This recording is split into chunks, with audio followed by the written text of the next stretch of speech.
All right, everyone, good evening. This is Stan Rasmussen. It's 5:31. We have a quorum for the Sustainability Advisory Board. So we're going to go ahead and proceed. First item on our agenda is our housekeeping reminders. Kathy, please.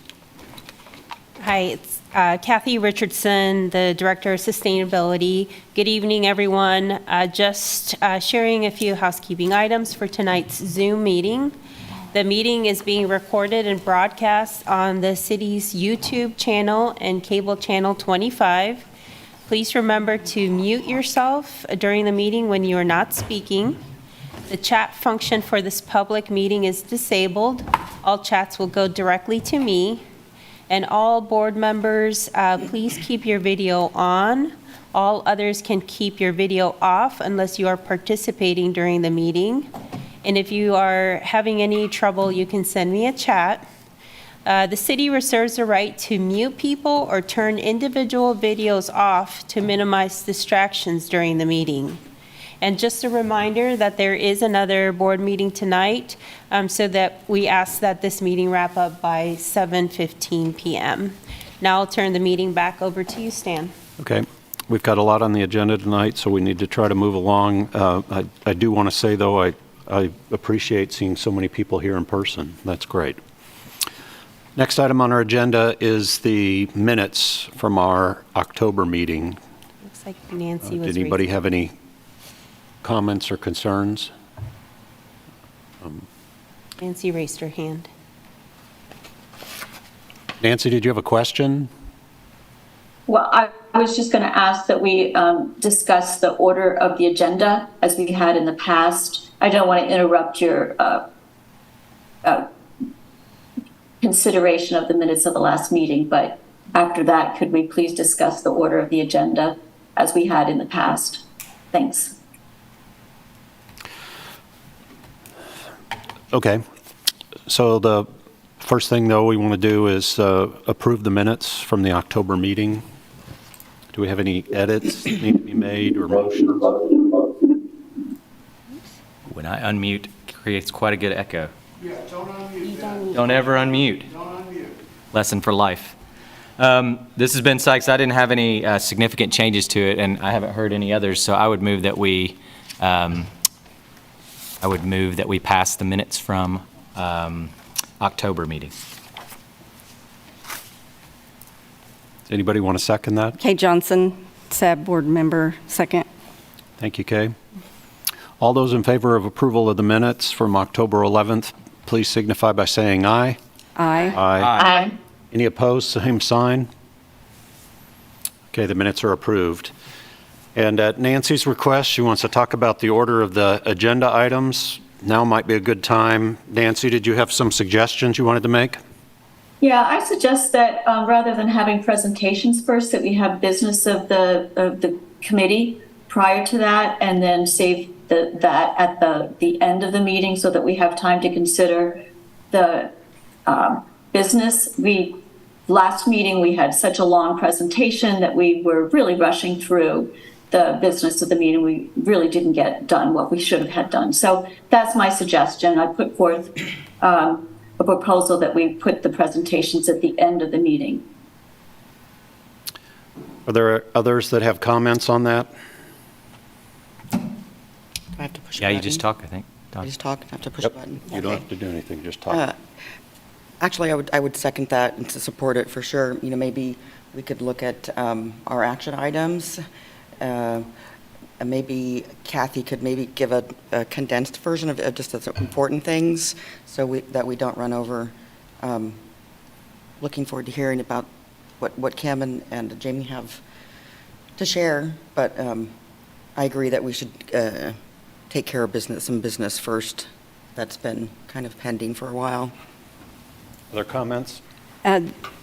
Yes, I would like to add the potential elimination of the SAB board also to the items to be discussed. Okay. That's a pretty high priority. In what order? After our business, and then before the presentations. Before a presentation? Kathy, you had a comment? I I do have a comment, and I want to be sensitive with the schedule that we provided the guest speakers tonight. So I do know that there is a time crunch, at least for Kim Criner Ritchie, who had let me know that she does need to pick up a kiddo here at 6:15. So I'm just saying this, like, this was already kind of discussed, and so she was happy to run through the presentation of open space plan, but if you prefer that be deferred to a different date, I don't want, her to be late or not be able to, accomplish what she had already kind of notified me about with her time sensitive item tonight. So if that's something that just gets pushed Yeah, we can. to another night, and then I'm not sure about Jamie and her schedule, but again, I just want to be sensitive to the speakers that were invited tonight, since the assumption was that they were going to speak first thing. Thank you for that comment. Any other comments from board members? Maybe we could. Well, based on that, this is Don Hawkins, a board member. Maybe you could give us maybe a condensed version so that we never have enough time in these meetings and we always seem to get cut short. And maybe just kind of highlighting some things that the full board should know. And if you're willing to meet with our subcommittee again, keep, continue providing feedback. But it'll be good to see where you're at and hear what kind of input you would like from the board. This has been Sikes Vice Chair. Jamie and Kim, could you guys give us an idea of the time that you expected to present for? In the agenda, it just says your item. It doesn't say how long. So I was told we had an hour to for Kim to have half that time and for me to have half that time. Okay. So that's what I was planning for, but I can, by request, condense it. Yeah, I think this is just my personal feelings. I think we want to hear everything you guys have worked on and how you've worked on it. I think, it is important, particularly I'd say for our action items, that we get to those, given that that's been a kind of a perennial problem here, or at least one that's been raised against us. So I'd like to, certainly for the action items that we have here, I think those definitely need to be done before staff updates, and I would say before subcommittee updates, because getting those voted on since we have a quorum, I think, is an important piece. Other comments? So maybe we could ask him to come back later and just do the climate part, Jamie, and in a condensed format too. That seems like that would give us more time for us to do our action items and then have you talk in a condensed version. I agree. I think that's a great idea, Kay. Sorry, Kim. No, that's okay. If it's okay for me to interject, Kim Criner Ritchie, Sustainability Manager for Douglas County. I was going to suggest the same thing. If you are needing to push something aside tonight, I think the open space plan, which is what the main thing I was going to deliver to you tonight, there is still some time for me to come back and talk about the possibility of the ways that we're already talking to the City of Lawrence about working together. And so in the next couple months, if you have room on your agenda, I'd be happy to come back. I do have one question for you, Kim. I saw that there's a survey for the open spaces. Perhaps you want to give that to Kathy and she can distribute to us that survey, because it looks like there's a time frame on that, but I didn't see any other time constraints on the open spaces. I could send the survey and I could condense. I could provide a little bit of just a progress report and send that to Kathy if that sounds like it would be of interest for distribution to you. Yeah, Kim, I'm sorry that you showed up here anticipating to speak first, but it seems like the consensus of the board is to address other agenda items first. Okay, well, I won't take any more of your time then. I'll just get that email to Kathy. If I can interject? Yeah. This is Dawn Hawkins, board member. I think it'd be great if we could kind of agree as a group to invite Kim back for the next meeting and just have that a known factor for next month's agenda. If this day of the week will work for you next month. Yeah, December. if she's available, that would be real nice. I was looking forward to hearing about the open space plan, and I have taken the survey, or completed it. Thanks, All Kim. right. Thank you, Kim. Give her more time for kids too. So with that, I guess we're going to go into the agenda items first, and it sounds like there's a desire to start with agenda items 2 and 3. So we'll start with agenda item 2. I thought we were going to let her go first. What time do you have to leave? I didn't catch the time. I can stay until 6:30. Okay. Well, I would hope that 2 and 3 are relatively quick, but I want to make sure that we get full through. In fact, I want to hear everything on the climate. I'm happy to go, though, so I won't waste more time. So I'm providing an update from the Noxious Weed and Sustainable Landscaping Ordinance Subcommittee, and I've provided everybody, and it's in the agenda, a revision. Kurt, can I do the little presentation, majigger? Yeah, I'm working on that right now. Just keep talking. Okay, I'm a riff. Just to give you a big picture view of what's happened, we had in March of 2021, I believe, some members of the public that came to talk to us about this ordinance, and SAB put it in their priorities that year and formed a subcommittee around it. We used a template from Kansas City from the MARC group as a template on which we built sustainable landscaping and a revision to our Noxious Weed Ordinance. We brought that before City Commission, who asked for feedback from staff. Staff gave them feedback in December of 2022, we first passed it out of SAB in May of 2022. And so since then, we've been trying to respond to some of those elements that got brought up both by staff and particularly by the city commissioners that had some information on it. And so the first thing that I'll show you guys in just a second, but I think we can go through pretty quick, is we're not alone in this. These are ordinances that have been passed in lots and lots of places across the state in Iowa, across a huge number of municipalities, including places like Lincoln, Nebraska, our close by friends in Lenexa and Overland Park. Even Hayes has an ordinance to replace cool season grasses in their lawn. They'll pay up a dollar per 3 square feet or something like that to replace those things. So we're trying to follow in the footsteps of a lot of things that are already going on.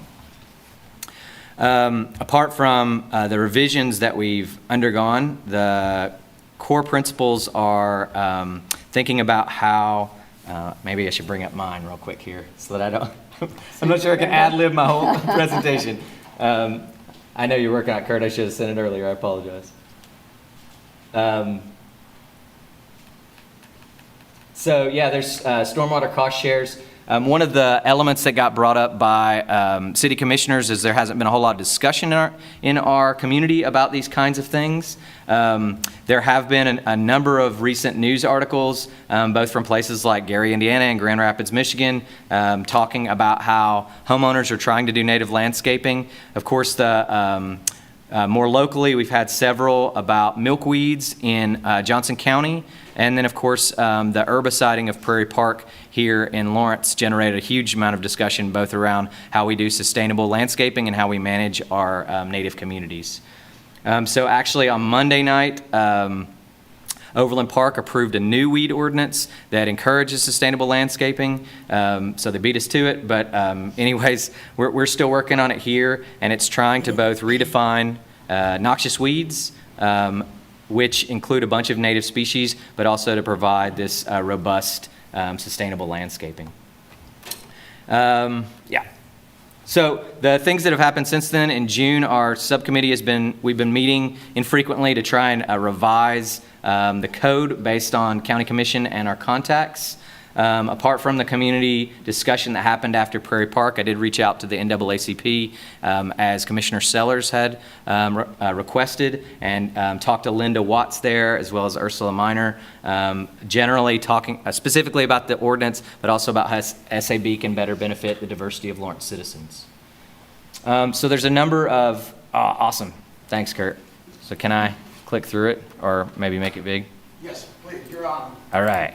Sorry, you guys. So here's that timeline I showed you. Here's Iowa. Here's a green cost share in Minneapolis. There's Lincoln's programs where you're getting cost shares. Here's Overland Parks and Lenexa's both have cost share programs.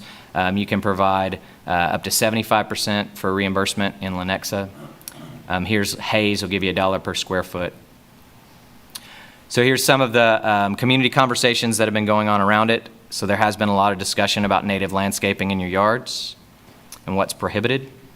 That's where I said Overland Park just on Monday. Past theirs, here's our discussions at Prairie Park.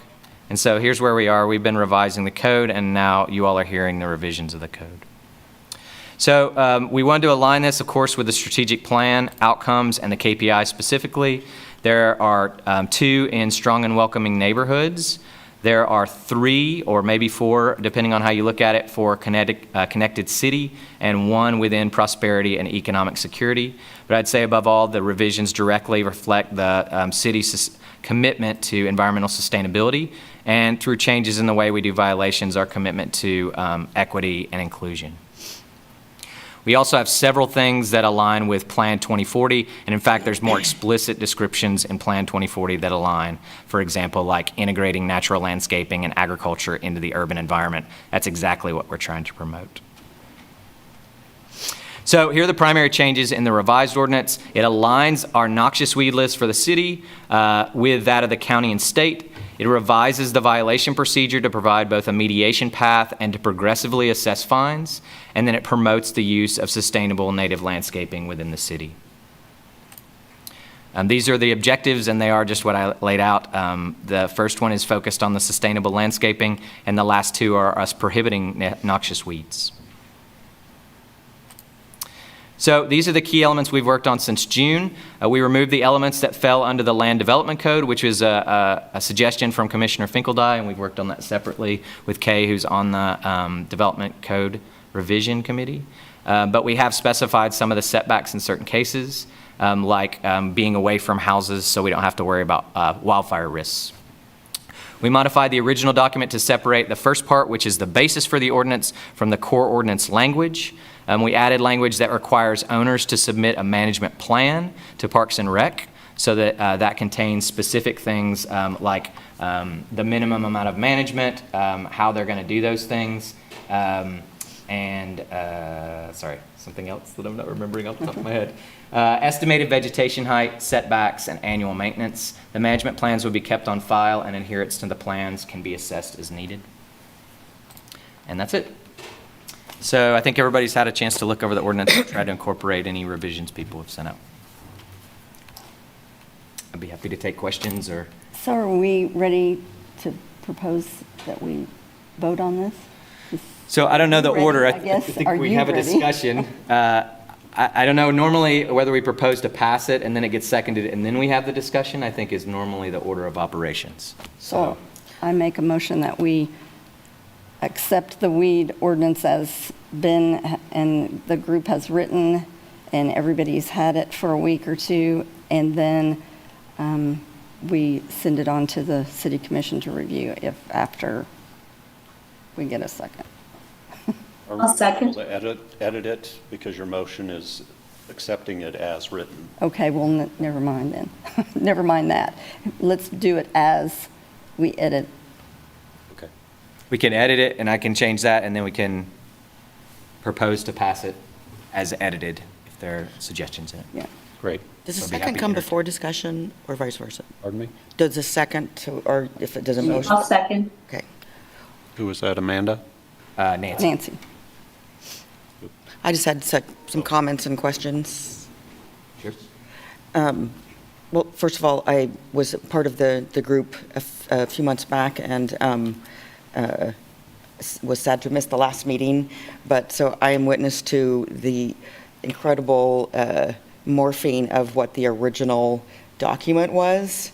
And there's been so much discussion that's gone into this and a lot of community experts that have been brought into the fold. So I just think that's awesome, the way it's tied into city goals and standards. And I think the things that need to be removed regarding development made it a whole lot easier. And so kudos, Ben, for all the time and effort and working with city staff, because I know a lot of time went into this. Can you tell us more about the costs? I haven't had a chance to really dig into that part. I like this cost sharing idea, but I haven't had a chance to see, is there any, recommendation of like how to fund that or what those costs would be? I know that will be a city commission question. Yeah, absolutely. So Courtney Masterson is on the subcommittee and has reached out to people in Johnson County. There is funding in the IRA for things like this. Johnson County hasn't gotten those, but they have their their sustainability small mill levy to fall back on. But there appear to be federal ways that we could help promote these things to help pay for that cost share. And one of the revisions that we did was to remove the percentage. We didn't specify the percentage that they would match or up to value, because that, of course, should be set by city commission. So if it feels like it's a strong burden, or they want to do it as a pilot program to see how much interest it is, that could be started as a quite small program in terms of the percentage match or the total amount that was available to each individual. Yep. So that's one of the costs. I think there's another cost, probably a balance cost, in that in terms of enforcement. This would, if people had plans on file with Parks and Rec, there would probably be more exceptions as people went out, as enforcement went out around the community. I mean, it's almost all complaint driven, but there would be exceptions out there for people that had plans on file. So that could potentially reduce some of the enforcement, but there could be other reasons for enforcement to be just as necessary. And you worked with some Parks and Rec staff? On this, we haven't talked to many Parks and Rec staff. I mean, we have people that are working with them as well. But Parks and Rec would be the other need. Parks and Rec, I think, put in for 3 positions in the last budget and didn't get any of those positions. Clearly, with things like Prairie Park and things like that, they need more expertise on native landscaping and those kind of things. So they have been working with the Kansas Biological Survey and also with Courtney Masterson and other people to try and bring in that external expertise. But they would probably need somebody to like at least digitally file the plans that people put in for sustainable native landscaping in their yard.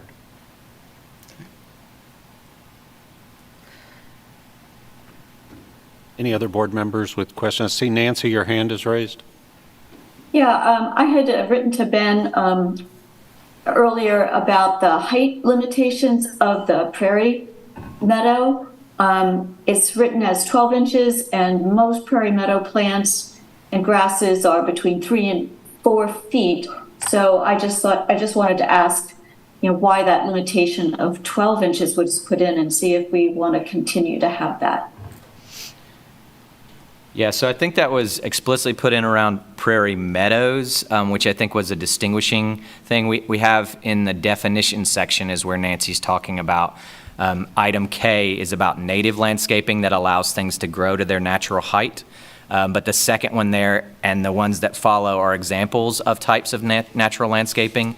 The idea of a prairie meadow, I think, is a lower prairie thing, but certainly many of our prairie plants are way taller than 12 inches. So I would not have any problem in removing that height requirement. We're just trying to give people examples there of natural or sustainable landscaping, like that would include xeriscaping or, a prairie meadow. Could include quite a lot of different kinds of natural or native landscaping. But I just didn't, when I read it, I didn't read that it was just an example. And I don't know, is that clear that this is just an example? So these are in the definition section. L through P in that definition section are referred to further up as examples of K, which is natural landscaping. Again, it's just in the definitions, but let me see if I can find where that's referred to. I believe it's when we first talked talk about it.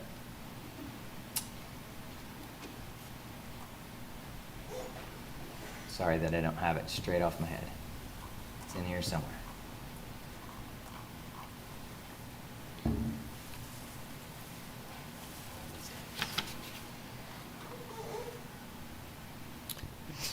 It's under managed natural landscape. It's item D in definitions. There's unmanaged plant growth, which is... Yeah, under unmanaged plant growth, it says managed natural landscaping, 3.2 above, and definitions section. But I agree, I don't think that it's that clear, Nancy, that those are examples. Oh, you're back up in the text? Yeah. You're in section 2.4 reading that and referring to section 3.2 above. That's a typo of some sort. Yes, thank you. It's 2.2 above now. Thank you very much, Stan. Catch. That's why I wanted to be able to make changes. Yeah, absolutely. So the whole first section was our rationale for the ordinance and where it fit in the KPIs and things like that. City Commission last time said that's really a document that would go along with the ordinance that we actually wanted to pass. So that was pulled out. But yep, that's great. So Nancy, I'm suggesting then we say, they're under section 2.4, manage natural landscaping, and then in parentheses 2.2 above, and examples with the definition section, or examples L through O within definition section. And do you want to pull the 12 inches from the height of the meadow? Yes, and then removing the 12-inch. So we would say meadow landscape, under definitions section L, we would say meadow landscaping consists of native plant species of grasses, forbs, which is spelled wrong, and wildflowers, and wildflowers. I don't think that we need that naturally grow no taller than 12 inches. So you would Great, strike thank that you. part. Yes, I would strike that part. So it would say, and wildflowers is intended to be mowed no more than once a year and requires little to no watering beyond natural rainfall.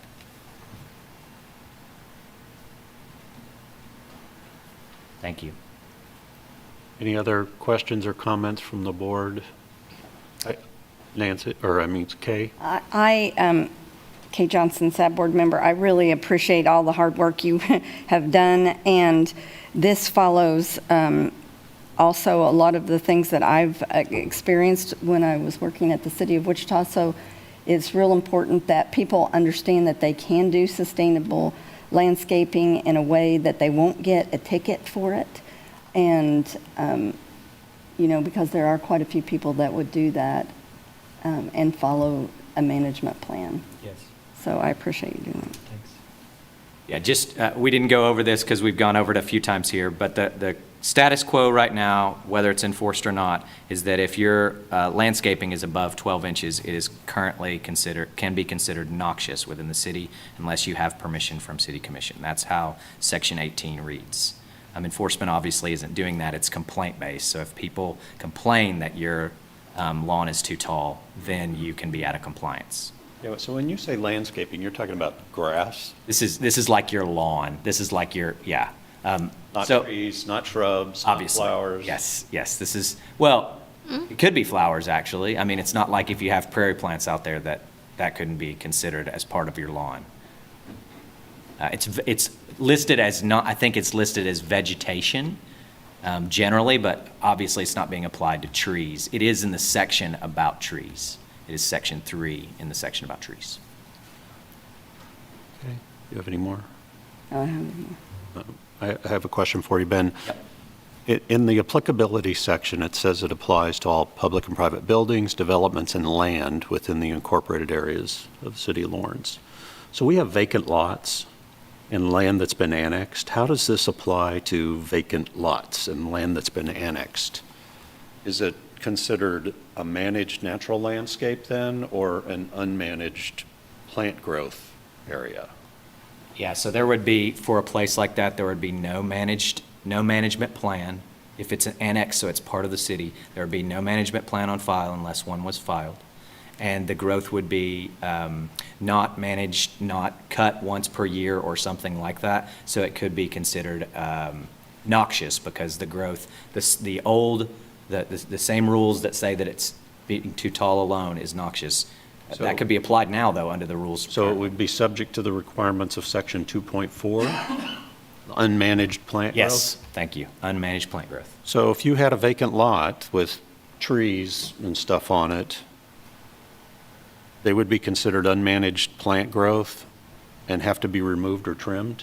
It's what the first sentence says. So this replaces section 3 in ordinance 18 of the city code, and trees are handled in section 1 and 2 about those same kind of things. So I don't think that, if you're asking would they have to cut down all the trees, because it would be Yes, considered that's what I'm managed. asking. I think under section, portions 1 and 2 of trees under ordinance 18 already deals with those things. So this is, so I guess what I'm asking, I guess I should ask you a question. So you think that maybe we should say non-treed vegetation or something like that? I'm concerned that it's based on what I've read here. I'm not familiar with the other sections Yep. in the zoning code or development code that you're referring to. So when I just read this on its own, it makes me worried for a vacant lot. Okay. Because it's not clear. We've got a land that's been annexed with, open space, grass, no development on it yet. Sure. So right now, we have an element that the municipal officer, the code enforcement officer, makes a judgment call about whether or not it's in compliance. That is still here, and in fact, the beginning of 2.4 says plants and landscapes deemed as unmanaged plant growth by the municipal office official shall be removed or trimmed. So if he can obviously look at that, or she can obviously look at that and say, there are trees, but the undergrowth is managed, mowed or burned or something like that, he could or she could deem it not to be unmanaged plant growth. But if you have suggestions for how to make an exclusion for trees here in that plants and landscapes, I'd be happy to include it. Well, sorry, Catherine Morse, SAB board member. I would want to look at that a little bit, because oftentimes trees actually can be problematic in vacant places. They can actually be part of the noxious growth that we're trying to prevent. And so I wouldn't necessarily say any trees. It would be based on the caliber of the tree and the kind of tree that it is. I mean, if we have a field of pear trees, then that's actually noxious growth. And so Bradford pear trees. yeah, Bradford pear trees. Sorry, not all pear trees. So I mean, I think we should kind of tease out the language on that a little bit and make sure that we're not, we wouldn't want to suggest that they should cut down, 6-inch, diameter trees that are oaks and things, but certainly allowing for the growth of unmanaged noxious trees is not a bad thing. No, yeah, sorry, this is Ben Sikes, Vice Chair. So I agree with you. I think if those, calorie pears, are listed by the state as noxious weeds, they wouldn't be covered. They're still noxious weeds and have to be removed. Yeah, okay. And if the ad hoc plant advisory board that would be created to go over these things once a year, if they would add a species like that, then if it would be included, it would need to be removed too, whether it was a tree or not. Yeah. Does that? I think, yeah. I think that could yeah, address, that if they're a noxious, Yeah. but they're a tree, Yeah. right, or shrub. There will be trees that will be on the noxious Yes. weed list. So in that ordinance, I've just pulled it up, there's a whole section on trees, including abatement of Dutch elm disease nuisances. So there's all kinds of different discussions about nuisances for trees, and that's in the first section. And then there's the weeds is in the next one, it's in another separate, Article 3. So Article 1 discusses trees. The whole section 18 is called trees, and Right, weeds I just know. happens to be listed Has as its section, section. yeah. And so, in that regard, they're only talking about vegetation, and the definitions earlier, there's trees and then there's vegetation. So Right. I think that, for what I'm looking at, there's a separate, there's even trees, shrubs, brush and woody vines, large trees, medium trees, small trees. There's all kinds of definitions in that particular article. So, and that has to do with street trees in particular, but there's also a nuisance section for that. Yeah. This is in the development code. No, this is Code of the city, it's Eight. Yeah, 18. this has been provided a couple chapter 18. times in links. So, Yeah. may I ask a question about that? So, yeah, there's a reason we've been Tree City USA for so long. Parks and Rec has done a great job, and we clearly, care about our trees. Did you say that area about unmanaged growth is was it 2.4? Yes. Is replacing a certain thing in chapter 18? So just like this says in intent, which starts before the ordinance, the last sentence in the first paragraph of intent is that this page 8 of 25 in our agenda. The ordinance below would replace Article 3, which is called Weeds currently, in the section of Chapter 18 of the current code in its entirety. That Chapter 18 is called Trees, and the first two articles of those deal with trees. The third article of that chapter focuses on weeds and excessive growth of focuses on vegetation. excessive growth. Yeah. And I would just say that we did try and circumscribe trees out because there are a lot of people, including the city horticulturists and other people, city arborists, that believe that we should revise the tree code as well for the city because of things like Bradford pears. But that is not an element that we want to tackle with this revision. I'm not sure if did that answer your question, Don? Kind of. I know that was kind of discussed of how to, work with that and, maybe develop something that's just comprehensive. Yeah. And that's what the MARC ordinance is. So, but it's not just to be clear about your question, it's not just section 2.4 that would replace it. This whole portion we've created from section 1 in the ordinance everyone's been looking at to all the way through the definitions would replace section 3 in chapter 18 of the current city code. And so it wouldn't wouldn't impact trees. Trees. Although I think Stan's raising a question that if there's a lot that gets annexed by the city, whether or not it would be the height of the vegetation could be considered unmanaged. Is that right, Stan? Yes, and I guess I don't see how Section 18, Article 1 of the city code prohibits Article 3 on weeds. How does that prohibit it from affecting trees? Anyway, I guess I'm concerned about vacant lots. I'm concerned about vacant lots and Really? the land that we're annexing in. Uh-huh. And I'm worried that the way it's written right now, it's not clear to me how a vacant lot would be handled Okay. in a neighborhood. I can tell you from what I've read, sounds like what I dealt with in my past life. And vacant lots are a fire nuisance if you don't keep them mowed. And so annexing in would bring that in to the code requirement, but generally it's just at least mowing once a year to make sure that that is not a fire issue. So when we annex south of K-10 near Iowa, we're saying that land needs to be mowed at least once a year? They'll have development plans because that's part of their plan. They have there's development plans, but I don't know that anything's been approved. So I guess, Stan, how would you distinguish between an annexed abandoned lot, like an abandoned lot within the city? I don't think we have distinguished. No, I know. I'm asking for solutions, not just, okay. right? So how would you distinguish between someone that has a lot in the city or even a home in the city that's not maintaining any of their vegetation? Let's say that they don't have a house on it. There's no property on it at all. How do you distinguish between that and new annexed land that wouldn't have to be cleared?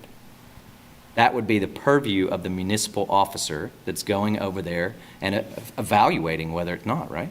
And you think that this empowers that person enough to be able to make that call? The language under 2.4 is exactly the same language in terms of their ability to do that as it currently is in Section 3 of the code. Currently, anything taller than 12 inches they can say is noxious. So it's the same language. There is always going to be some subjectivity that the code enforcement officer is going to have to judge. Well, that gives me some comfort then. Okay. That's what I'm trying to figure out, is how's a vacant lot going to be handled? How is annexed land going to be handled? Because those are different. I mean, those are I know. not actively managed typically, and so where do they fall? And it looks pretty, the way I read it, it's pretty prescriptive that they have to be cleared. They don't have to. That's why I was asking. The removal of noxious weeds has to happen by state statute now because all of our noxious weeds would match the state's. Beyond that, unmanaged plant growth would be deemed by the municipal officer, but we've created new exceptions for that focus on natural landscaping Okay, and that were not typified in the last ordinance. is all unmanaged plant growth considered to be a noxious weed? No. No. So just any unmanaged plant growth. Unmanaged plant growth can be Excessive. excessive growth that has no management can be considered noxious, not a noxious weed if you want to get technical, but can be considered It's a noxious. nuisance is really what it is. Public nuisance, It's a and public therefore nuisance. has to be managed. And that allows the city to go in and manage it. That is currently what is on code. And that's generally because of rodents, it's because of fire issues, it's because of a lot of Yeah. other. Okay, so the sentence that says plants and landscapes deemed as unmanaged plant growth by the municipal official Yes. shall be removed or trimmed. That's So it. the official has to deem it unmanaged. That's right. And then- And there's also now a path by which there doesn't currently exist that the landowner can say, hold on a second, actually it's not. And there's a mediation path where there can be a discussion around that. And if the municipal officer hasn't deemed that, it doesn't automatically mean that it's managed.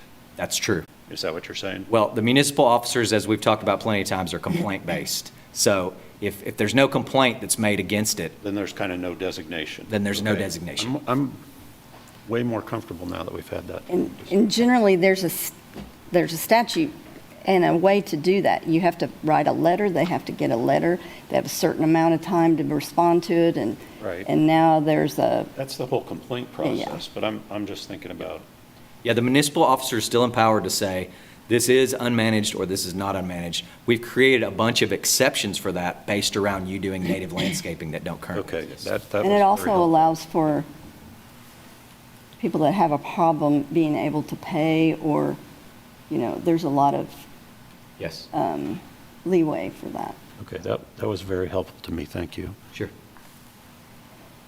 Any other comments, questions? I have a few. Well, let's see. I feel like there's some things that may still need to be worked out, just as a little thing, maybe taking tree out of that definition. Is that the definition of unmanaged growth? Did we finish that conversation? Is that in there? So, Again, unmanaged plant growth, as Katie laid out, trees could be included in unmanaged plant. I mean, if you leave it unmanaged long enough, it includes things we would typify as trees. So I think that would be up to the municipal services officer to deem. I don't think we want to exclude all trees writ large. And trees are not in that section. They're not, I don't see the word trees Yeah, and it doesn't actually say tree. in 2.4. But they are defined in the definitions section, unmanaged plant growth. okay. May I interrupt for a second? Yep. Jamie, you said you could be here till 6:30. I suspect highly that we are not going to be able to accommodate your schedule, and maybe we'll have to ask you to come back if you're available. Yeah, so Jamie Hofling, Sustainability Impact Analyst for Douglas County. We're doing a public launch this month, and and it goes until December. I don't know for sure if I'll be able to come back, but I definitely encourage all of you to review the plan and just ask questions as they come up as you're going through it. Feel free to email me, and I will get back to you as soon as I can to answer questions. And yeah. Isn't there a survey for that too? So if you could provide that to Kathy so that we could, Sure.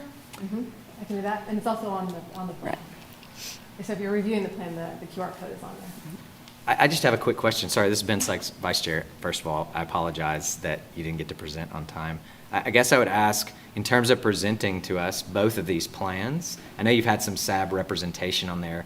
Was this to get feedback from us? Was that the main goal? Yeah. So we can still do that individually? You can. Do you think there's value in us scheduling a special SAB meeting to focus on these things? To get you directed SAB as a community feedback? Well, there's a subcommittee that has been providing feedback all along. Right. Maybe it might be good to hear from members like Nancy and Kay that are on that subcommittee to see if that makes sense, or Okay. if, in addition to what they're already doing. But no matter what, the feedback survey is a place where any of you can individually do that. Okay. I have a question of Kathy on that. Is there a limit to the number of board members that can be on a subcommittee or in a subcommittee meeting? Can't have more than 5, or we violate the open meeting rule. So we couldn't really invite everyone to. Otherwise, we could advertise it as another meeting and have more. But up to 5 without violating the open meeting requirement. and you are going to be presenting to Douglas County as well as to the city of Lawrence. So there's another opportunity for any of us. There'll definitely be more opportunities. And the open house is coming up next week. It's November 13th on Monday. And everyone's welcome to come. It's going to be at the train depot over in North Lawrence. And you'll get a full tour of the plan by posters that we have up, and there'll be staff there to answer questions. Okay. So lots of opportunities to Yeah. review it and get feedback. Okay. Yeah. There's also a youth open house tomorrow night, Sunrise Project. So your Okay. young Yeah. ones can come. We're promoting that one to ages 13 to 29. So young adults and teens, there's food, there's prizes, and it's also an opportunity for them to engage in the plan. Cool. Youth open house, I'm going to say that one more time. Yeah. Youth open house at the Sunrise Project, which is close to 15th and Archer, Connecticut. It's on Leonard Avenue. Right.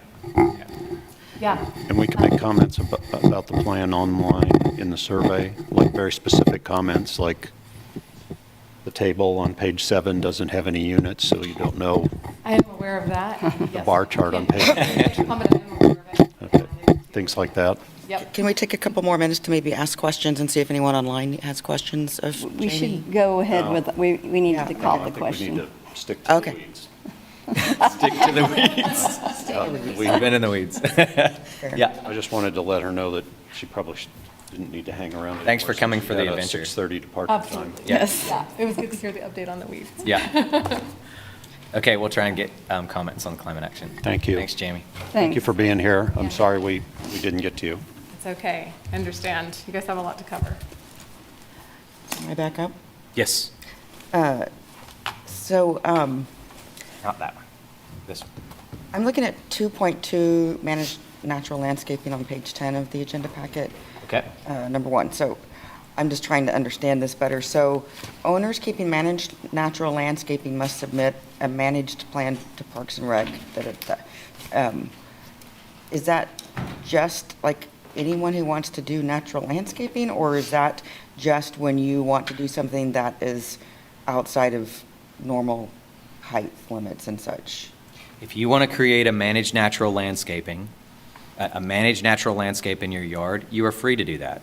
Under the current code and even under these revisions, unless you have that plan in there, then the enforcement officers wouldn't know that you have already put this plan in there, and therefore you have a managed natural landscape. So for example, if you stop managing it and it all grows over and grows everywhere, and you don't have a managed natural landscaping plan in there, they could come in and abate it. They could come in and cut it because you're out of code. But If you are doing it once a year and your neighbors still think it's overgrown, but you are following the plan that you submitted and has been approved by Parks and Rec, that would be considered a managed natural landscape, because a lot of the vegetation we have here gets quite tall by August or by September. So I guess I'm just trying to find the delimiter here. So it says owners keeping managed natural landscaping must submit a management plan. But until the last sentence of that paragraph that it says approved plans considered in compliance by code enforcement for landscaping above standard height requirements, the city will ensure adherence to the submitted plan. So what's the qualifier there? Because as a homeowner, I might read this and think, I have to submit something to Parks and Rec? Like, how do I know when I have to do that? Or is this just as a punitive measures or something if once someone has already had? Yep. So this is just like Stan's example. Unless there is because of our ordinance is mostly complaint driven, the only instances would really apply in is if somebody says, hey, this person has vegetation that's goes against the weed ordinance or goes against that. If you have a plan on file that you are a managed natural landscape, that's currently, the current code asks that you approach city commission if you want to have vegetation that high. This allows that process to basically just, you file a plan that includes. And you have to get it approved. Yes, you do have to get it approved. I just wonder if we can add to that first sentence something that qualifies that and makes that clear. So that. Okay, what do you suggest? Just something maybe from below where approved plans will be considered in compliance, just the above standard height requirements or otherwise, because I don't know.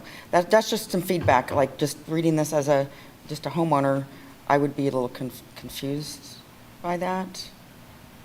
So if you're saying owners keeping managed landscaping over 12 inches, would that Yes. solve your problem? Yeah. Or maybe owners wishing to keep managed natural landscapes that fall outside of The code. the code that is, I don't know, I'm not quite would sure of use the the exact same- language. Sorry. Yeah, that's not succinct enough. I would suggest we just use the same words as below, above standard height requirements, so that if you want to modify that first sentence, use the same language. I agree. Owners keeping managed natural landscaping above standard height requirements must submit a management plan to Parks and Rec. Yeah. Is that Yeah, it makes perfect? a lot more sense to me. And I'm sure I have probably some other little piddly questions, but just some overarching comments. I know how long this process has taken, so I don't want to waylay it or anything, but I feel like in order to have success at the city commission, costs need to be at least somewhat addressed, and Parks and Rec should have a read of it and provide some input so that it's not, so it just has more success of getting passed at city commission. I don't know. If I were a city commissioner, I would say So I absolutely agree with you. I would say that the only way that those kinds of things happen, given staff time and limitation of staff time, is if city commission asks for those things. So whether it's city attorney's office or Parks and Rec or other things, they don't have time for a member of the public, even if they're on SAB, to come and ask them to look over things. Kathy has generously donated her time to come to many of, I think, all of our subcommittee meetings and to provide a little bit of understanding of where they're coming from. But we can't get that feedback before City Commission sees it. We have to get it as a response to City Commission saying it is needed by the city, I would say. I don't know if Kathy can attest to that, but that's my impression. And just lastly, I noticed someone from Parks and Rec is in the room, so if other board members don't have further questions, or at some point I would like to hear from him. If you're willing. Yeah, I'd love it. Yeah, I'm fine with that. absolutely. I'm Mark Ecker, I'm Assistant Director of Parks and Recreation, so I oversee all parks development, native lands, trails. I think what you're doing is pretty aggressive, and I like it. I like that we're taking the big swing. I think there's a lot of pitfalls that we're going to have to address as we start thinking about this. And a little bit of what we identified, if you have neighbor, neighbor, neighbor, and then you have a vacant lot, then that needs to probably go to the old weed ordinance, because usually it's an owner that's not around, they just let it go, and then the neighbors complain. So I think there's a lot of nuances on this. You know, if first of all, the resources are going to be key. I kind of agree. I think we probably ought to do a cost analysis on this before we take the city commission, so then we have a more fulfilled plan that, hey, look, great ideas. We think, you know, we put in Native Lands Management Division in our last budget proposal, didn't get funded. That would have to get funded for any of this to accomplish. And it takes, let's say we get really successful. So there's 2,000 people that decide we're going to do native plantings in our yards, as opposed to the traditional mow. In my opinion, someone needs to be going around and checking to making sure they're staying in compliance and not just growing Johnson grass. So I think that will be hard, because the more successful we get, the more it's going to cost city-wise. But I think it's doable. But I saw Parks and Rec, it's like, oh boy, we don't have anywhere close to the staff to accomplish any of this. We can do it. It's a matter of the city commission saying, yes, that's a priority, and yes, we want to fund it, and we want to put it under your department. Great. We're perfect with that. And we can do it. We have the resources now. We just don't have enough people. I will tell you today, we do not comply with this. We are not successful in eradicating all noxious weeds on all 4,000 acres we own. We have invasive species everywhere, so the honeysuckle is the biggest problem. We've not been able to get the resources to go in and eradicate that. We have euonymus growing in trees. We have just all kinds of that are more invasive than noxious weeds. But so, you know, I would love to see the resources for just us to do it, let alone how do we manage the whole community. And, you know, big development areas, so there's, you know, places out along 6th Street, huge properties are going to develop. Well, those property owners aren't doing anything with that property. They're just letting it go. Now, do we go do a weed violation on it? Nobody does. I mean, most of the weed violations, and we assist with mowing contracts on these, most are neighbor to neighbor. So that, you know, hey, this guy isn't mowing his yard, and then it gets a weed violation going. So, you know, it's an interesting dilemma, because if we're successful, you're going to see some nicely planted native vegetation that's managed at a proper height and it looks decent. Or you're going to have somebody who says, oh yeah, I have a plan, and then they just let their yard go. So that I think is our biggest potential dilemma. I think the enforcement after the fact will still take some work, because I don't think you could just go, okay, yeah, they got a plan, they got it. So. Yeah, I appreciate that. I appreciate a lot of the feedback on that. So the idea that noxious weeds, that we're not managing all of them on our properties, that's not actually a city code thing at all. Like, if we're not managing the things that the state is calling noxious, we're technically out of compliance too. Right, and so I know we don't have the resources. No, the realistic view of that, and that's why they have a noxious weed officer with the county. Yeah. Is they go out and go, hey. There it is. And they do that to us. Yeah. You go, hey, were you out along K10? There's a bunch of, you know, Johnson grass out there. Okay, we'll go address that. Yeah. But for us to say, yeah, we got complete control of all 4,000 acres plus all the right of way, we aren't even close.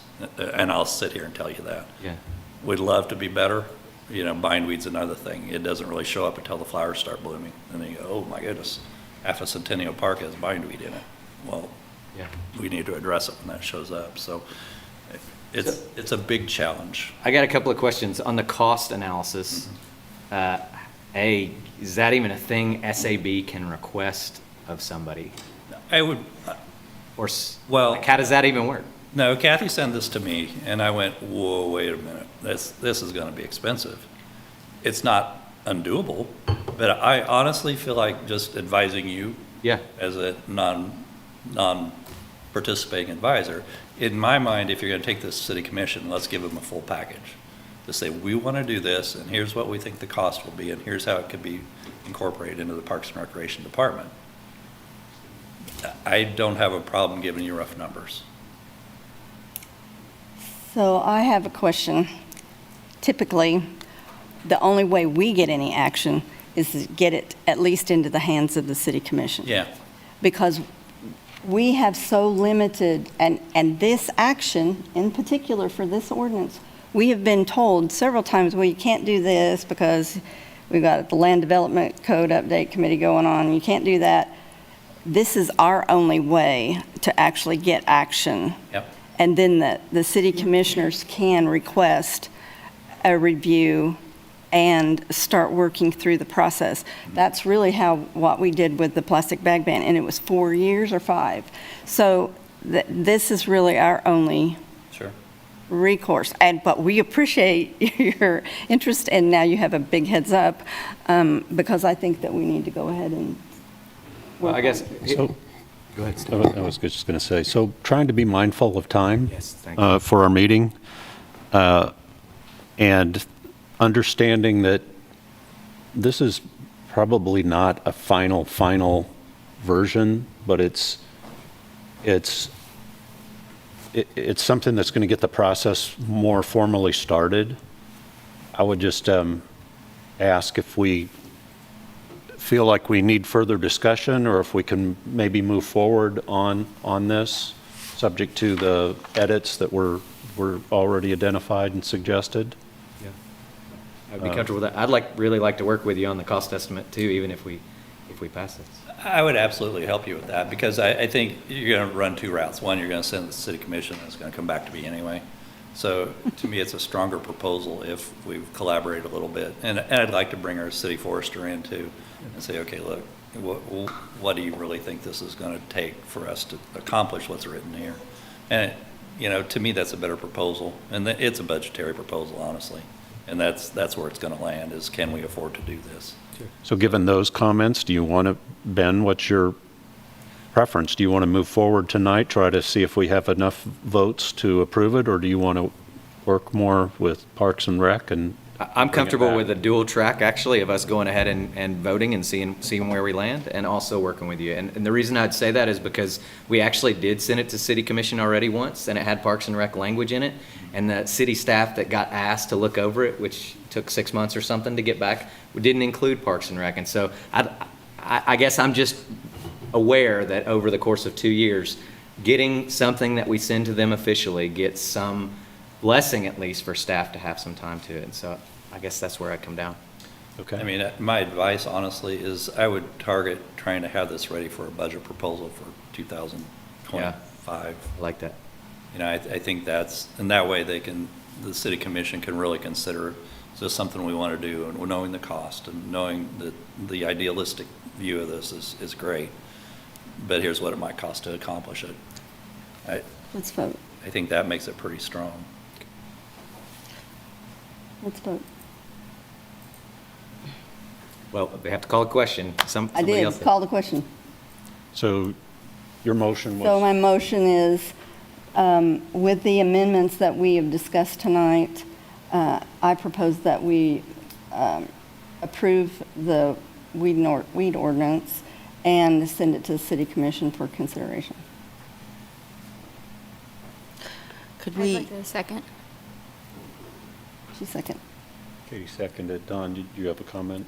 would it be too complicated to add to that question if simultaneously, like you kind of, I don't want to mess it up. Okay. I'd rather not. Well, I think it's a great opportunity that we have. It's going to happen anyway. They're going to talk anyway.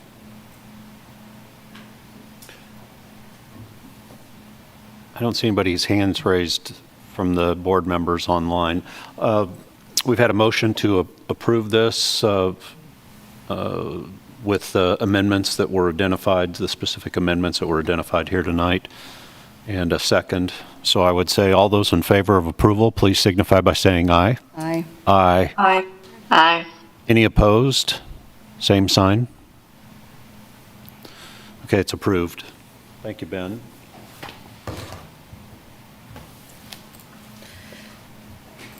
I just want to thank Mark for Yes, attending. thank you for and being here. I look forward to connecting, our subcommittee, connecting with maybe your staff and figuring out when there can be it's challenging. We've got, our subcommittees usually do things outside of business hours and your staff works during business hours, but maybe you and Ben can connect and figure it all out. We could do it. Sounds good. Thank you. Thank you, Mark. Thank you for being here. Yeah, I really appreciate it. Really appreciate it. All right, next item on the agenda, our next action item is considering the creation of a new subcommittee to focus on Ordinance 9744. And Kay is advocating for this, so I'll let Kay say a few words if you have Yes, them. thank you. I propose that we create a new subcommittee for renewable energy that would cover City Ordinance 9744. And the purpose of this committee would be to draft and recommend the framework of a plan to achieve the goals established in Ordinance 9744. And I put forth a proposal, and this proposal supports the City of Lawrence strategic plan and may support every sustainability KPI, including those in strong, welcoming neighborhoods, unmistakable identity, prosperity, and economic security, and connected city. This particular subcommittee also was a part of our discussion in the for the development of the priorities for this for SAB in December. So there was already 3 items that was listed in that priority that follows the KPIs of the strategic plan, and we wrote this particular one based on the key progress indicators. And so in our goals, we said we would outline approaches to achieve the goal, helping City of Lawrence develop a plan, and making specific recommendations on plans. So that's what this subcommittee would start working on, and then we would develop options. And if you look on the specific actions for the subcommittee, specify the entities involved with each goal 1 through 4, identify what information is needed to achieve the goal, develop a laundry list, not exhaustive, but of strategies, policies, and actions for each goal that could be implemented in a short time frame, say as 1 to 2 years, or a longer time frame greater than 2 years. Provide a general evaluation of each strategy, policy, and action proposed, including general pros and cons and cost considerations. Not an exhaustive budget exercise, but low, medium, and high as far as cost considerations, and also provide the compiled list of strategies, policies, and actions with a general evaluation to the Climate Action Subcommittee for their use in preparing a draft recommendation for the City Commission to consider as a climate action and adaptation plan for the City of Lawrence. So this subcommittee would work with Nancy's climate action plan. And also the last item that the subcommittee would do would be to formally request the city manager's office to provide the required progress report identified in the ordinance of what has been accomplished since the ordinance was approved in March 2020, and we have not received such a report. Upon receipt, the subcommittee will evaluate and review the progress report, identifying data gaps that should be tracked and reported in subsequent reports. The subcommittee will, or the committee will, make recommendations to the City Commission. And then the goals are listed. So the action items would be the renewable energy goals, which includes by 2025 for electricity and municipal operations, 100% renewable energy. By 2035, all energy sectors in municipal operations. By 2030 for electricity citywide, and by 2035 for all energy sectors citywide. I think this is a great proposal that's long overdue, and I thank you for putting it together. I would ask if we have any discussion among the board members. This has been Sikes, Vice Chair. The one thing I saw is that in that 5, the point 5, the last sentence, I would guess that the subcommittee would bring recommendations to SAB, and then we would approve or not. But yes. Yeah, just same way as all our subcommittees. Right. And that probably should be committee or subcommittee. We just need to have succinct language throughout the whole thing. I think I got off on subcommittee, but we've got committees, so Yeah. we just Yeah. changed that language so everything would say committee. Yep. Nancy, it looked like you were starting to raise your hand. Yeah, I just wanted to add that I think it's a great idea. I fully support this. I would, I hope we can get this off the ground very quickly. I fully support it. This is Dawn Hawkins, board member. Just one question. So when we are formally requesting something, do we need to outline, like, does the chair do that? Does the committee do that? And then also, would we set that committee this evening as part of, like, if we vote on this, we would kind of decide on who's on that committee? Is that part of We the? don't have to do the who's on it, but in the past, we've generally agreed at the beginning of the year what committees we've got. And this is a little bit ahead of that, but Yep. I think it's great. I just want to make sure that formal request does get made, so I'm just wondering who that would be. probably Stan Formal request. on the, 5. to get the report going. Could be just a. I think it would be the SAB would ask. Right, Or I can Letter do it. signed from the SAB. signed right, by- which On behalf Stan of would the- sign that. So I would just propose that we include that in our vote, so it's official that he can do that. To follow up. So I- So that would be, our committee would request SAB to do that, and then SAB would, so we could revise that. yeah, I think you got the point. I think, yeah, I understand what's there. I'm taking that as, it says the subcommittee will, but it's really SAB will. Right. So this is the first time a committee has been formed, in my recollection, since I've been on the board. I didn't know we had to vote on it, but since we do, we need a motion to form a new committee focused on renewable energy and Ordinance 9744. I would motion. Thanks, Amanda. I would second. And Ben seconds. Any other discussion on that? All those in favor, please signify by saying aye. Aye. Aye. Any opposed? Same sign. All right, we have a new committee, and then we'll probably need people to fill that committee. And Another day. yeah, I don't know that has to be done tonight, It but doesn't. that'll be the next step. So I would ask everybody to be thinking about whether or not you want to serve on that committee. All right, let me get back to the agenda.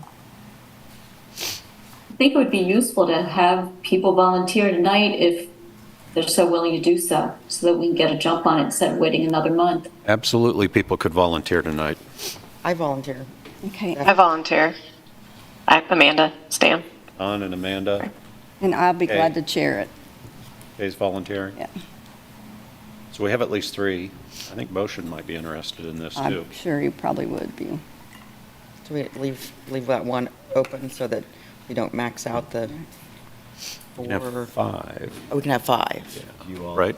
We can have 5 and not violate open meetings. And members of the public can participate like we've had in Right. other committees. So we might just say, as part of our meeting tonight, that if anybody's particularly interested in, right? Because everybody goes on and watches these. That's a good Oh, yeah. point. Right? Of- Absolutely. The multiple people listening online and here Sure. who may be interested in also serving on that committee are welcome to do that. And should reach out to Kay Johnson since will be chairing. Go to Kathy. Oh, go to Kathy. All right, we covered the 2 items in the agenda that required action. Do we want to go to updates from subcommittees, staff report? I would like to discuss the Board of Boards or whatever that Okay, is. The recommendation's been made that our Sustainability Advisory Board be eliminated. And I obviously don't agree with that. And I'm concerned that the items that we've actually been working on this year that are strategic plan goals that will not get finished if the Sustainability Advisory Board is eliminated. The things that we do are not always covered by city staff. And there were comments made that city staff could do it, or you just don't need to do it at all. And I disagree with that. So I don't believe that city staff will follow through with the action items that we've listed in this ordinance. And we've already identified certain areas like the transit building did not have natural gas, did not have electricity. They used a natural gas system and fully admitted that they would have to replace it and spend more money to do it later on. And that is what we, Sustainability Advisory Board, is hoping to accomplish so that we don't have to spend city's money needlessly by going back and retrofitting a facility that should be done up front. I think that we have endorsed the Sustainable Buildings program that the MSO has proposed, and we all spent time and did write a letter, or I believe we wrote a letter supporting that. Anyway, we showed up and supported it. So I think that will be better in the future, but we still don't have this report either from this particular ordinance. If we're not watching, who is? Yeah, and I'm hearing that the city commission may take up the recommendations from the board and commission. On the 21st is what I saw. Yeah, on the 21st of November. So to be clear, they would take it up before the new people that were elected yesterday are sat. Correct. So Yeah. there's going to be an opportunity to comment then. And it's a small consolation, but we did, or I did propose adding an additional sentence to the recommendation. So even though the recommendation says that the SAB should be eliminated, it also includes the sentence that says the Board and Commission Structure Committee recommends that the City Commission consider restructuring or reformatting the SAB to bring its functionality more in alignment with other advisory boards and to more closely align it with City Commission needs and goals, city manager support, and the achievement of our city's strategic plan outcomes.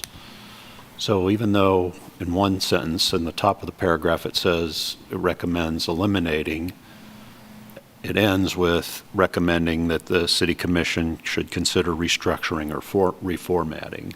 And I think if they follow that sentence in there, it would actually strengthen our relationship and our role with the city. I think it would have that potential, I should say, to strengthen. So it was a small consolation, but at least the Board and Commission Structure Committee did adopt that sentence that I proposed. This has been Sikes, Vice Chair. I appreciate that. I think an important, I was able to watch that meeting. I wasn't able to go to it, but one of the heart of the rationale for it, for the elimination of the SAB, is that this is something the city should be doing across all its departments, that it should be integrated into everything that the city does. And I don't think you'd find anybody on SAB that would disagree with that. Exactly. We all agree with that strongly. I don't think that the city is able or willing to dedicate the resources necessary to have sustainability integrated, to have a Kathy-type person in every single department. Sorry to use you as a third party here, but Kathy gets worked extensively, including by having to come to our meetings and all of our subcommittee meetings, but also has a ton of stuff, I think, on her plate. And I would argue that having the SAB that includes a huge number and diversity of expertise on sustainable outcomes and doing sustainability in private and in federal and on solar and on all kinds of things, on toxicology. Eliminating that simply because you think it should be spread across the entirety of the city's operations without a plan doesn't hold water to me. You can still have that committee, and as you said, have them be doing things that you want done on that front, because they denied the opportunity to bring together a data person for Kathy, and the budget requests are not reflecting the city's commitment to sustainability. I don't see how eliminating the SAB, even though it doesn't fit an outcome, reflects the commitment to sustainability either. But of course, I'm preaching to the choir here. Right. So. So I have a question, Stan. So, Go ahead, Kay. I'm sorry. Does somebody else have their hand up? So my question. Amanda, I'll call on you next. Okay. My question is, what do you think that we should have been doing better if you think we were not aligned with the city's strategic plan, which our priorities are? I think that we tried at the beginning of last year when we did our planning session to look at the strategic plan. I think that as chair, I should have done a better job of trying to make us focus on that every meeting. I don't think we've done a good job of doing that. I think we might have difficulty telling a city commissioner, how have we supported this strategic plan? What actions have we taken this year that feed into that? I think we could have done more. So if you're asking me what we could have done, I think we could have had a little more focus on it and taken more action. So these are our priorities. And with the exception of Ordinance 9744, which we've also had the committee on the climate action, which one could say that has been helping to satisfy some of that. We've actually done that. We said we would work on the weed ordinance. So this particular document that we made in December is what we've been doing. I think we've been trying. I think what we're doing now, where like Ben is linking the weed ordinance to specific provisions in the strategic plan, is important. I think the subcommittee that was approved tonight, or the new committee, linking it to specific provisions in the strategic plan is important. I think we could provide value to the city on recommending some additional changes to the strategic plan. The city manager said that it's not necessarily a etched in stone document, and that it needs to be kind of a living document that can change. I think we could make suggestions. Honestly, I don't think the strategic plan is very robust on environmental sustainability. It's not. And the items that are in there are not, how should I say this without being rude, just not very powerful. They're minor environmental sustainability items. So we could be proposing better, more robust environmental sustainability standards. If they, I also, since you're asking my opinion, I'm somewhat, maybe I was going to be more skeptical that the city commission would disband the SAB if it went to the new commissioners. I don't have as strong a feeling about that now. And the dynamic is that, if my recollection serves me, I think Mike Dever helped create the SAB. And so I was optimistic that if it went to the new commissioners and he was elected, and it appeared that he might be, that there would be enough votes to say, no, we're not going to go along with this. I don't know how the current city commission will judge this. I still think it will be about, if you're asking my guess, 3-2 or 4-1 to not agree with that particular provision, but I don't know. They might say, yeah, we want to incorporate this in city staff. So Amanda and Nancy. So, Amanda, you had your hand up next. Yeah, actually, put it up right before Ben had said it, that the city didn't actually budget for Kathy to have any additional support. So I'm not exactly certain why or where we'd expect to see it implemented throughout all the departments, especially when we're free. I mean, not Kathy's time, but, it doesn't get cheaper than this. And so I wanted to, I guess, just back what he was saying, since he did mention that. And then I think, moving forward, as we look at, assuming that we aren't disbanded, and we look at our future goals, again, kind of setting timelines and like appointment dates for the months that we want to address each of those topics, just kind of hold ourselves accountable.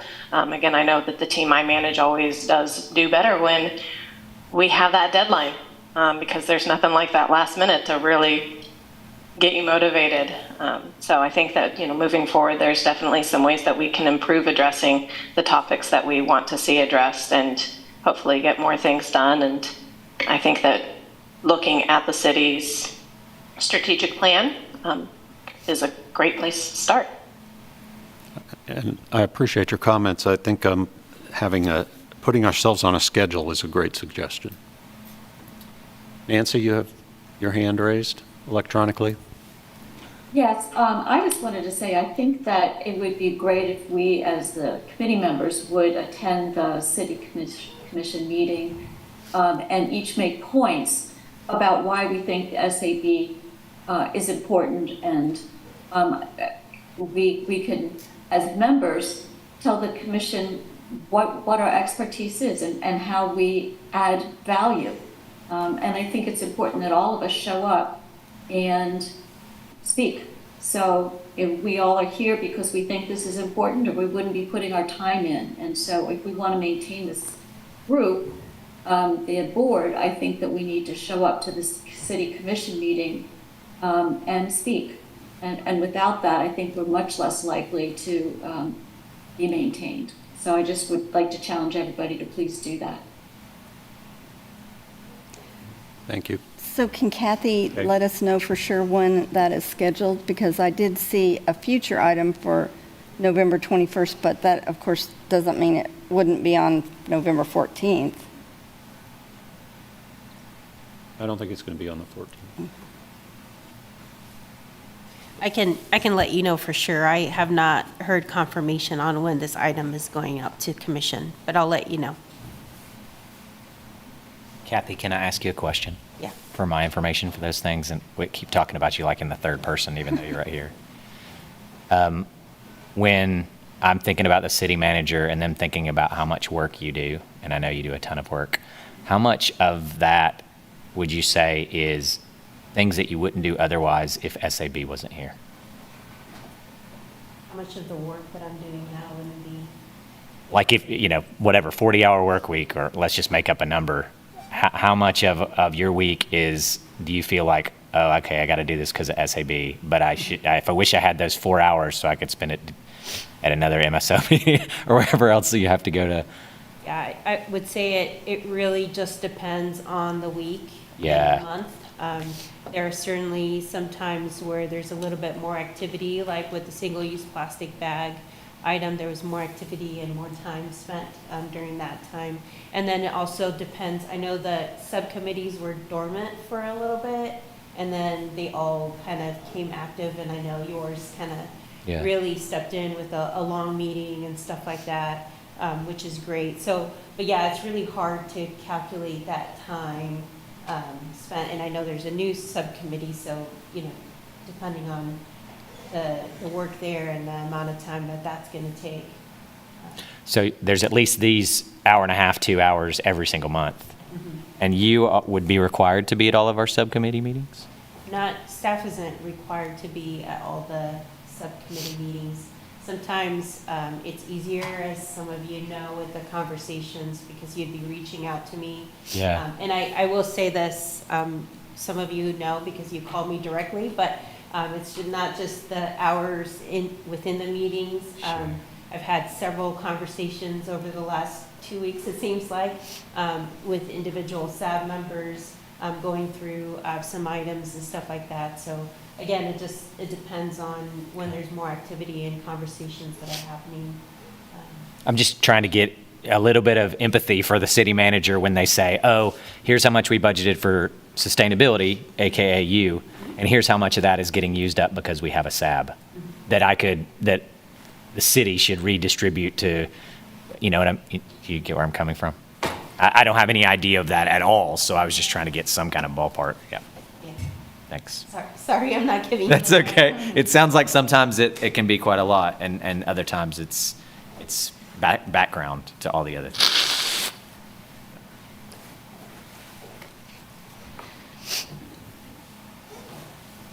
Other discussion? I guess I want to know, do you have any opinion? I mean, you're brand new. What are you thinking about here? It's certainly not heartening to join a committee and then hear right away that it's going to be eliminated. I agree with what has already been said, that, it doesn't seem like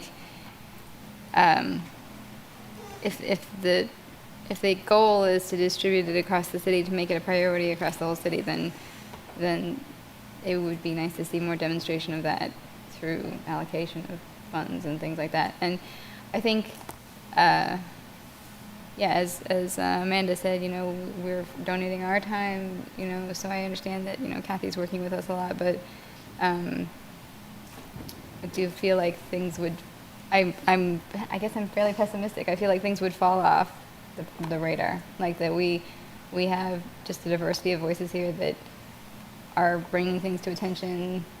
Sometimes it's tedious to look at each individual sentence, but I feel like things would not be attended to as closely, that they would get maybe even dropped entirely, and that's just that's disheartening to think about. Obviously, I joined because I wanted to pay attention to these things. And, hopefully come up with some good ideas for future initiatives. So if I may, just because it was recommended doesn't mean it will be accepted. I would just keep that in mind. That whole document that the BCSC prepared is just suggestions to the City Commission for their consideration. And I don't know to what extent they're going to adopt those. I think some will have a good chance of being accepted and some won't. And I think there's a lot TBD. And I don't even know if they'll take action on it on the 21st, or if they're just going to kind of receive it and then move it to another date to discuss and take action. But I don't think it's a done deal. And then, do we have more discussion about that? I don't see anybody's hands raised online in here. I guess my mind drifted a little bit while we were having this discussion, and that is, why do we need to wait to request the annual review of the progress on the goals of 9744? I don't think we need to. I think that I was under the impression that we want to do that. So can we just, Amanda? Amanda? I did not mean to unmute and laugh out loud. Okay.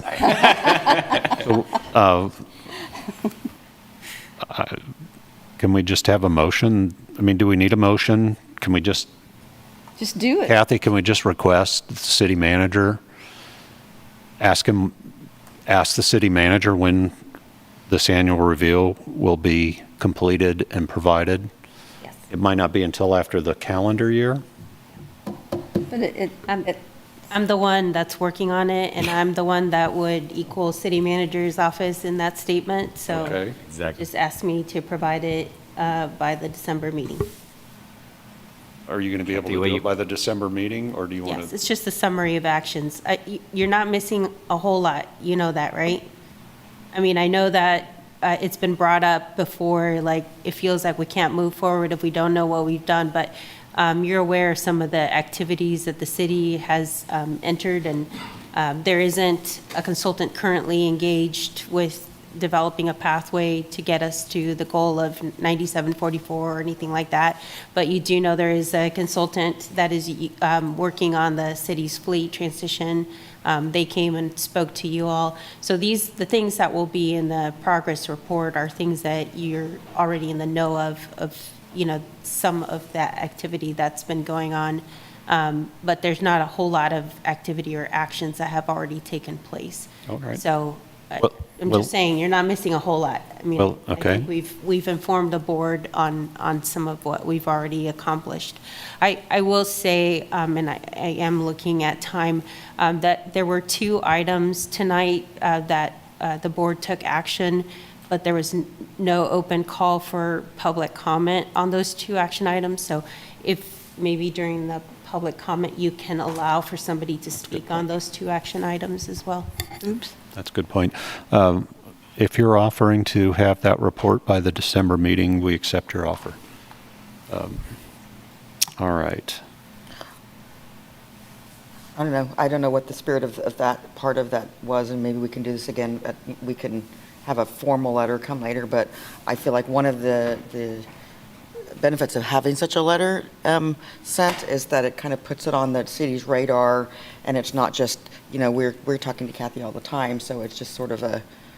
Well, I've repeatedly asked for it, and Kathy knows that I've asked for it. Yep. But she has not had the time to do it, and that is my point entirely. And I think there should be a letter that goes to the city manager saying, this ordinance says that there is to be an annual meeting. Well, I'd be happy to draft one for our consideration for the next meeting. Thank you. And so Kathy, you don't have to kill yourself to do that report before our next meeting. But what I'm saying is, I do feel like it's important that it be put on to the city manager's plate, because that's what the ordinance says. Nancy, you have your hand raised? I think we better get public comment before we're out of time. Oh, I agree. Do we have any public comment for discussion tonight? Oh, we do. yay. Terry Wilkie, City of Lawrence, good taxpaying citizen here. I had to move outside. I'm insulin dependent. I wear a blood sensor, a blood sugar sensor, and it's loud. Okay, so I did want to comment on the weed ordinance, which I'm on the subcommittee. I like the weed ordinance, and I'm gratified that Parks and Recreation came. And I would suggest that Parks and Recreation, it seems to me, the gentleman's point is, how much is this going to cost Parks and Rec? And I would like them to give us an analysis of how much the existing weed ordinance costs them if they enforced it. Stan, you're very interesting to say, well, what about these vacant lots? To date, nothing is done about vacant lots. They are full of Johnson grass and bindweed, as this gentleman told us. So if they were made to comply with the existing ordinance that exists, and they oughta, how much is that going to cost them? And do an analysis, how much would this new ordinance cost? You know, it just ought to be factored in. Thank you. Good point. Thank you, and I apologize for not giving you a chance to talk when we were considering that.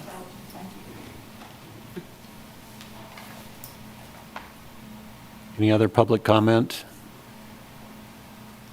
Nancy raised her hand for, I was just going to say, I think that was a great suggestion that Terry made, because it's really important to say, this new ordinance will cost this much, but they're not following through with the ordinance we currently have. So it's really how much more would this ordinance add the cost to the cost, really, not how much does it cost.